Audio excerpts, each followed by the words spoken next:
বাংলাদেশের শিক্ষা ব্যবস্থায় আধুনিক হিসেবে বিবেচিত ইংলিশ অথবা আইভি মিডিয়ামের সাথে তাল মিলিয়ে প্রাথমিক ও গণশিক্ষা কারিকুলাম পরিকল্পনা করা হচ্ছে। আর এমনটাই নিশ্চিত করেছেন প্রাথমিক ও গণশিক্ষা প্রতিমন্ত্রী ববি হাজ্জাজ। দিনব্যাপী নরসিংদীর বিভিন্ন সরকারি প্রাথমিক বিদ্যালয় পরিদর্শনের সময় বাসাইল সহকারী প্রাথমিক বিদ্যালয়ে সাংবাদিকদের প্রশ্নের জবাবে তিনি কথা বলেন। মন্ত্রী বলেন, সারা দেশের প্রাথমিক বিদ্যালয়গুলোর সমস্যা পর্যবেক্ষণ করা হচ্ছে।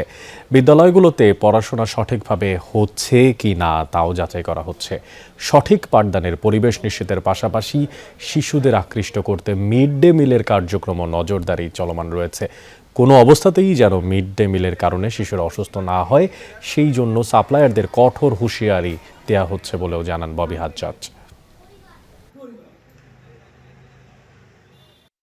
আমরা ইতিমধ্যে বসা শুরু করেছি অন্য সব যে মাধ্যমগুলো আছে, মানে বাংলাদেশে কয়েকটা মাধ্যম একসাথে কাজ করে, বিশেষ করে যেগুলোকে আমরা আরো আধুনিকতর হিসেবে চিন্তা করি, ইংলিশ মিডিয়াম, আইবি, এগুলো আমরা এদের সাথে বৃহত্তরভাবে বসছি। কারণ আমরা একটা জিনিস চাই দেখতে, মাননীয় প্রধানমন্ত্রীর আপনার ইনস্ট্রাকশনস ভিত্তিক, যে আমরা কারিকুলামে বড় ভেদাভেদ থাকতে পারবে না।